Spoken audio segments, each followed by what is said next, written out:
For a teenage girl rooted in the urban jungle, a recent trip to one of the mountain towns of her province provided a rejuvenating break from the stress of city life. There, she saw the lush and verdant forests deeply rooted on sky-high mountains. The symphony of the birds and wildlife, blending with the melodious rushing of the waterfalls and rivers, offered a soul-captivating music, so beautiful as if it was sung by Artemis herself. The refreshing cold breeze caressing her face was enough to take her worries away. For her, it was a 5 peso fare trip to heaven. This is no story coming from one's imagination. This is a true first-person account that may not be experienced by young people in the near future. With the human race against time on the ill effects of climate change, this is not your doomsayer sounding the alarm bells. This is a case of here and now, and unless we respond to the call of change, of becoming better stewards of nature, the children of the generations ahead are facing a bleak future, no thanks to the unfortunate legacy of our greedy forebears. Indeed, the wind of change is sweeping our land, as it is also encompassing the width and breadth of the continents.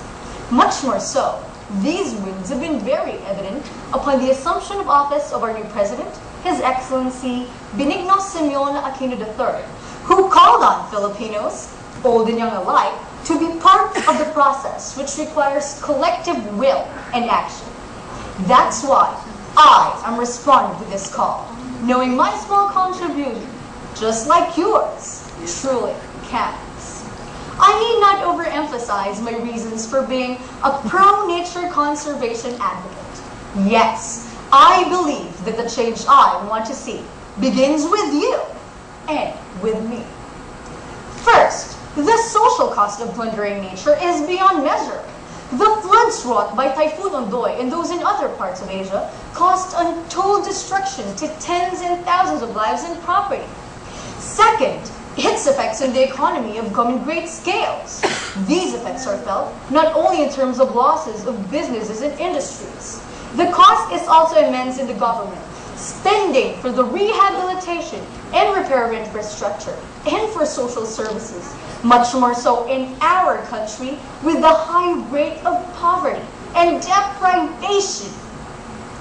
And thirdly, just as significant is the moral dimension of how we, as God's creations, take care of the environment He has given us through the fruits of the fields and the bounties of the seas, which tragically many of our greedy countrymen have depleted and abused. Collective effort is needed to effect positive changes in our society. But no such effort will ever take place unless we resolve to be involved.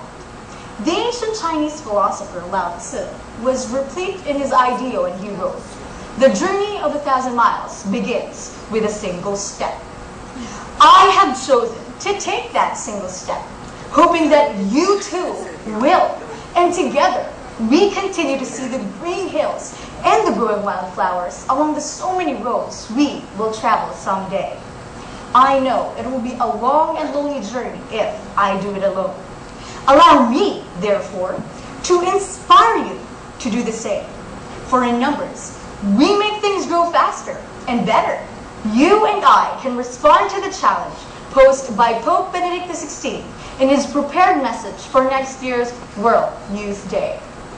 While that challenge for young people is meant for them to be messengers of God's kingdom, I take the liberty in echoing that message as stewards. In the words of the Pope, let us be witnesses for God in His creation that has given us our dear life. I can be a witness through organizations I am active in, and my writing talent through the school publication. I take inspiration too from what United Nations Secretary General Ban Ki-moon told the World Youth Day participants. Young people are adept at spreading habits and technologies toward adaptation and invest their energies and bright ideas into shaping a safer and more sustainable planet. It's time to reorient ourselves to use technology and habits for the common good. Not the alarm bells I am ringing now, much more so as we feel much appreciation to the Prince of Peace who enabled us to nurture our faith and hope in humanity, who has provided us with the will and choice to be involved, who has given us life and nature so that we find renewal in mind and spirit when we see the lush forests and hear the symphony of birds and wildlife, of rivers singing on their way down to the plains. Such appreciation indeed I'd like to share with my children and the rest of the children of the future. This is the celebration of young people becoming the new Filipino.